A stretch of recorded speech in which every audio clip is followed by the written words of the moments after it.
Assalamualaikum warahmatullahi wabarakatuh. Sehat selalu bagi kita semua, mahasiswa Win 1.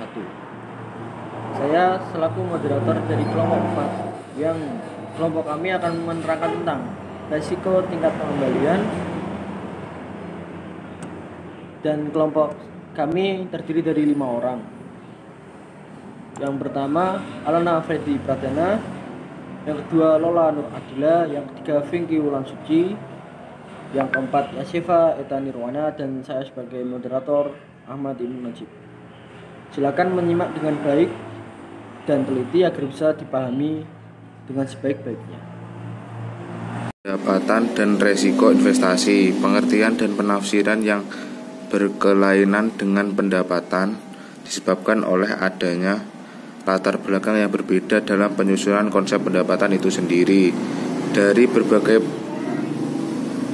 literatur teori akuntansi dapat diketahui bahwa terdapat berbagai konsep mengenai pendapatan. Walaupun setiap konsep pendapatan yang ada akan menimbulkan pengertian dan penafsiran masing-masing, namun sebenarnya konsep-konsep pendapatan tersebut memiliki dasar yang sama. Secara garis besar, konsep mengenai pendapatan dapat ditinjau dari dua segi pandang. Satu, pendapatan menurut ilmu ekonomi. Dua, pendapat menurut ilmu akuntansi. Henrik 2022 menyatakan ada dua pendapatan terhadap konsep pendapatan yang ditemui dalam literatur akuntansi, yaitu konsep arus masuk, inflow konsep. Konsep arus masuk adalah sebuah pandangan yang menekankan pada arus masuk atau peningkatan aktiva yang timbul sebagai akibat dan aktivitas operasional perusahaan, atau arus masuk menegaskan bahwa pendapatan karena dilaksanakan kegiatan usaha.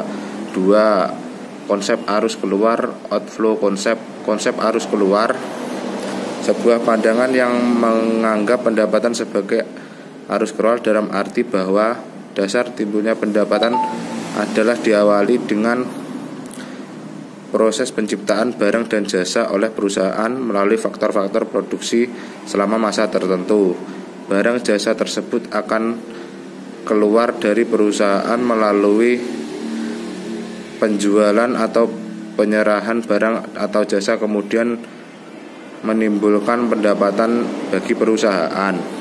Konsep pendapatan dan risiko investasi. Risiko didefinisikan sebagai probabilitas tidak tercapainya keuntungan yang diharapkan. Risiko merupakan perbedaan tingkat keuntungan yang sebenarnya dengan tingkat keuntungan yang diharapkan. Risiko dapat diartikan sebagai kemungkinan terjadinya perbedaan antara actual return dan expected return.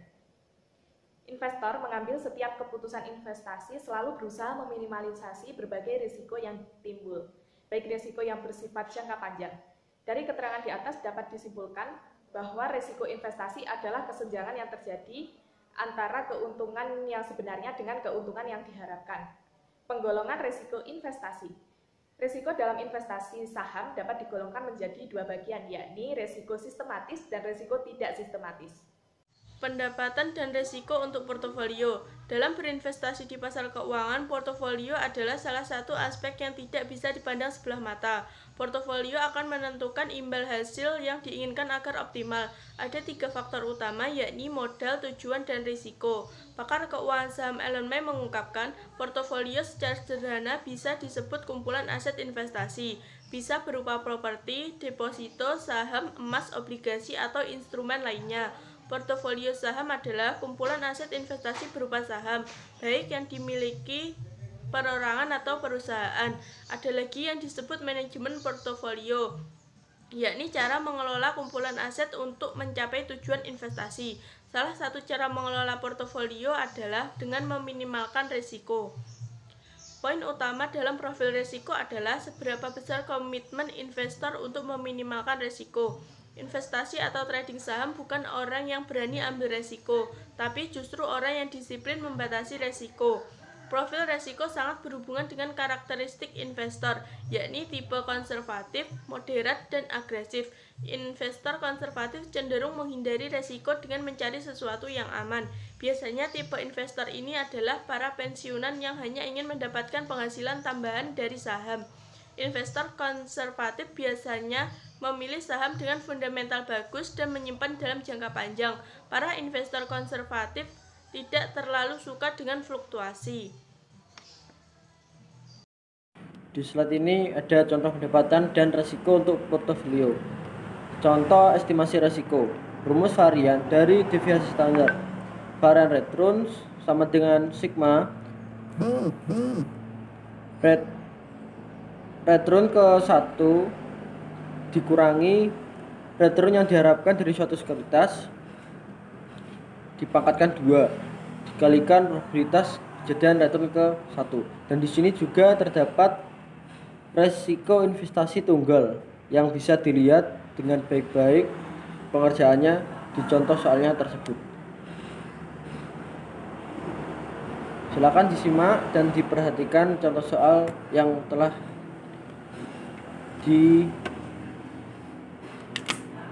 diberikan ini. Diversifikasi investasi. Diversifikasi investasi adalah strategi manajemen risiko yang memadukan berbagai macam investasi dalam portofolio. Portofolio yang terdiversifikasi berisi campuran jenis aset dan sarana investasi yang berbeda-beda sebagai upaya mengurangi risiko apabila ada kegagalan investasi pada satu portofolio. Itulah mengapa dalam dunia investasi dikenal dengan istilah "don't put your eggs in one basket". Artinya, yaitu jangan meletakkan semua telur yang kamu miliki dalam satu keranjang, karena jika keranjang tersebut jatuh, maka semua telur kamu akan pecah. Jadi, secara garis besar dan pengertian yang gamblang, diversifikasi aset adalah strategi dalam meracik portofolio dengan menempatkan berbagai sektor dan saham yang dapat memberikan imbal hasil yang berimbang. Tujuan dari melakukan diversifikasi adalah untuk mendapatkan keuntungan sebanyak-banyaknya dan menghindari ancaman kerugian.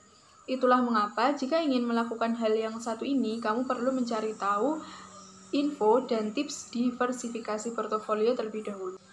Langkah-langkah melakukan diversifikasi portofolio investasi. Yang pertama, pelajari tentang risks and tolerance.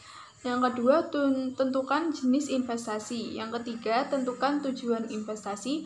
Yang keempat, cermat dalam memilih apa yang diinvestasikan. Contoh soal, Sinta bekerja di sebuah perusahaan dengan penghasilan per bulan sebesar 10 juta.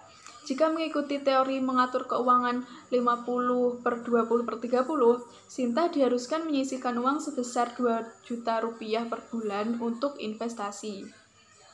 Agar tujuan investasinya dapat terwujud, maka Sinta melakukan diversifikasi investasi, yakni dengan bermain di berbagai sektor pasar, yaitu investasi saham, reksadana, pendapatan tetap, dan tabungan emas. Sinta sendiri diketahui memiliki karakteristik yang agresif.